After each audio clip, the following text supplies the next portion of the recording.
Welcome back. Today we are tracing a biography, and not of a human king, empire, or civilization, but the biography of a deity.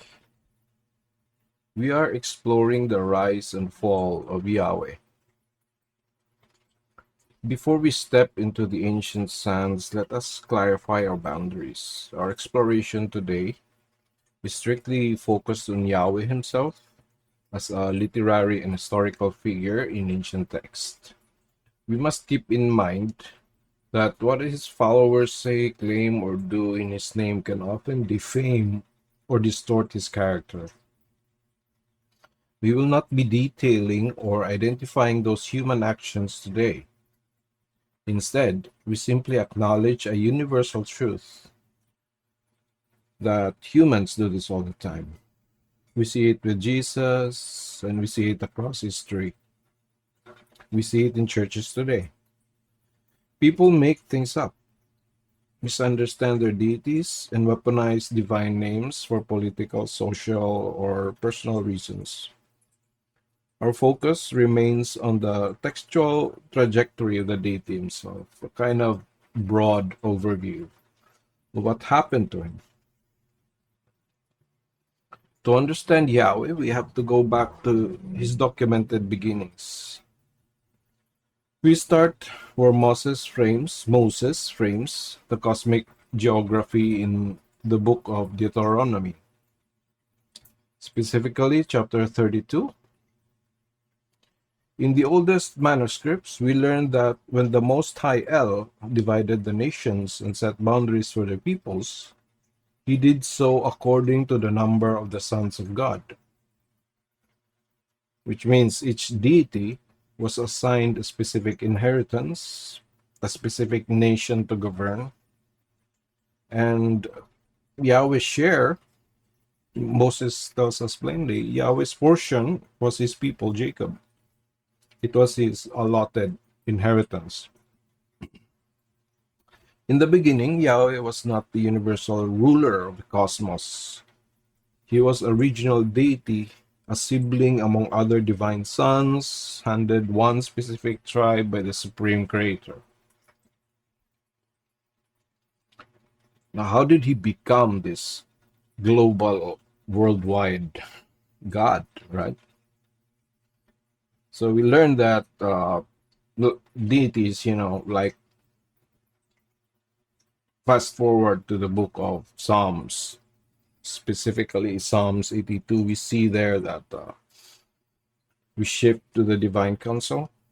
The supreme God, El, in that block of text, takes his place in the divine assembly and stands to judge the other gods. He gets angry, frustrated, He accuses the other regional deities of judging unjustly and showing partiality to the wicked, right?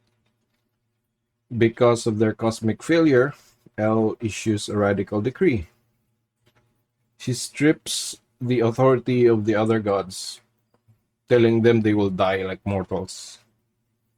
He then calls out Yahweh and commands Yahweh to rise up, to judge the earth, and take over the nations as his inheritance. Yahweh is promoted in this block of text. In a way, he is ordered to implement the justice that is lacking in the world, which his siblings failed to provide. With this new mandate, Yahweh focuses on building his model kingdom, right? He establishes his law, the Torah. His ultimate goal is to turn his allotted nation, the Hebrews, into a holy priest nation. We find this in Exodus, right? That was the first move. This holy nation would reflect his order to the rest of the world, right? But, as we know, the experiment fails. What began as a foundational covenant quickly fractures. As the people fail to keep the spirit of the law, rules stacks upon rules, amendments stacks upon amendment, the system becomes heavy, suffocating, and incredibly complicated. Sacrificial systems, purity rites, and legal loopholes multiply to manage human failure. Eventually, the weight becomes so unbearable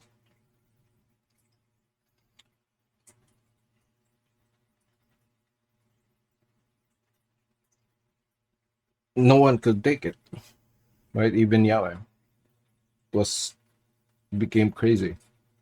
He actually left sometime. Broken by the systemic failure of his own project, Yahweh does something drastic. The text, depicts his glory physically leaving Israel, abandoning the temple from the most holy place to the courtyard to the gate, and it left and hovered over Mount of Olives, which is in another. It's weird. It's like a UFO. As he exits, he leaves behind a hunting statement. Right? He warns Israel of an impending brutal destruction. In a way, at this point, the priest nation project seems to be over. Like Yahweh abandons them. I think he said somewhere that it's obviously the frustration is very obvious. But there's also a promise in Malachi, right, that he will sit again and his feet are going to be seen in the temple. Now, centuries pass, about 400 years. In the silence, like the Shekinah was not there, the second temple. Jesus arrives on the scene, right? Jesus steps into the complex web of the law and does what the nation, Israel, could not do. He fulfills the law perfectly, the contract. He embodies the exact justice, righteousness, and order that Yahweh's law demanded, right? But this fulfillment sets a cosmic error of some sort. By the parameters of Yahweh's law, someone who fulfills his law, an innocent, perfect man, should be vindicated, given life, victory over his enemies, etc. All of the promises that are stipulated in the contract, right? But what happened? Though in reality, everything that happened, even the failures of Israel, will always be a part of Yahweh's responsibility. Him leaving them to their own device, what the Hebrews does after he left would still be his responsibility, because that was his mandate, right? Fail or succeed, it's his mandate, right? So by, in a way, theological extension, Yahweh has permitted the crime that was done on this innocent man who fulfilled his law, right?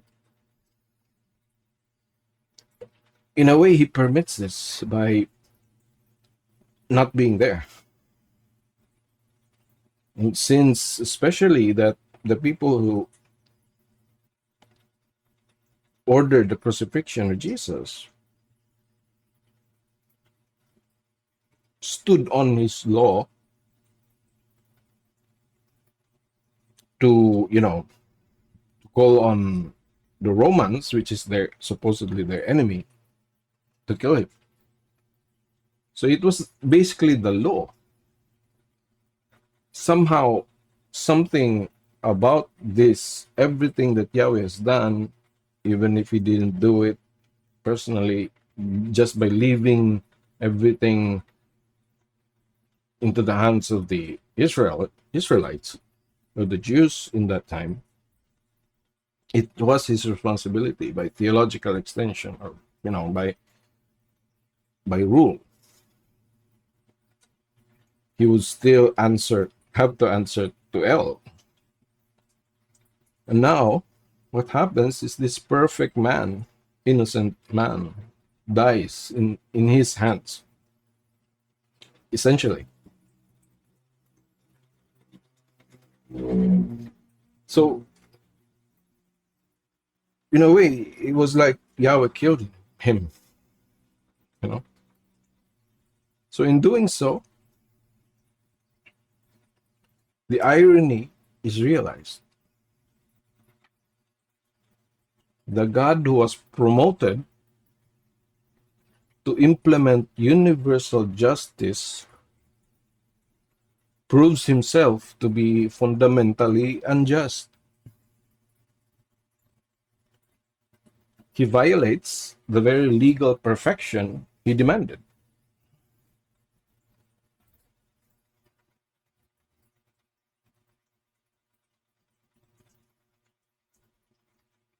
By failing this task that he was given, Yahweh sort of loses his moral mandate to the nations, right? Just like his regional siblings, the ancient divine council, Yahweh fails his assignment. As the world ruler now, he is dethroned by his own actions. He proved in the death of Jesus that he can't fulfill the mandate. So in a way, that's why Jesus said before his crucifixion, he said, "Behold, I see Satan fall like lightning." So it's very quick descent, absolute quick fall, right? Lightning strikes in a single beat, right? And that's how Jesus describes how the ruler of the world is condemned, right? It's judged. I think he made other statements there, like how the rulers of the world is now being condemned, right? He said something like those. I can find the exact verses right now, but soon we will talk about it. So in a way, the story of Yahweh is like this guy.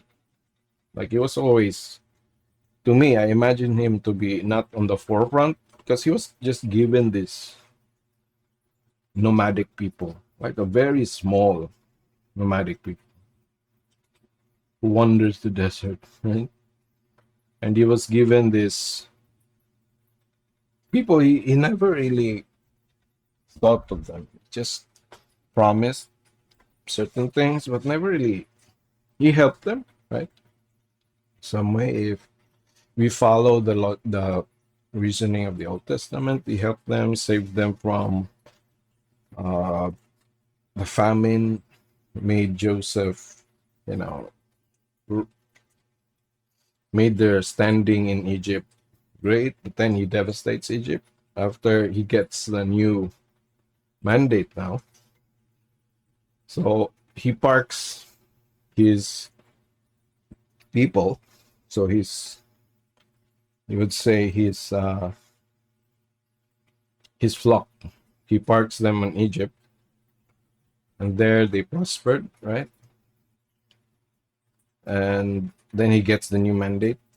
In a way, maybe that's when he gets the mandate, And now he gets all of this power. Now he's gonna finish his job quickly now, right? There's no justice in the world, so he rises up, devastates uh, Egypt, and now starts a covenant with the Hebrews that you're going to be my priest now. But as we see what happens to the long story of the Bible, we see how this project of his to create his ultimate priestly nation fails. And also this turned his abandonment, his very character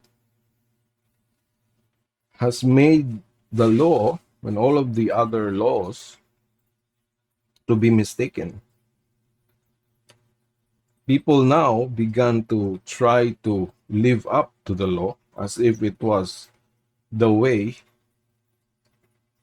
to find favor in Yahweh, instead of the original plan that it was supposed to be who they should be, as they represent the righteous nation that would govern the world and make the world righteous, because that was his uh, mandate, right? Bring justice into the world and stop showing favor to the wicked, right? So it was supposed to be the project was supposed to create a global empire where there's justice, there's rule of law, and there's fairness, no one left behind. So that was the ultimate task that Yahweh got. But in a way, everything got twisted throughout the years. And so Jesus came, and then Paul explains this in his own mind, right? So we'll be talking about that more later, but it's found some of the thoughts about that is found in my video, the two husbands, and the discussion about it, the conversation about it in the live section of this channel. So that's it for me for now, and I'll come back next time.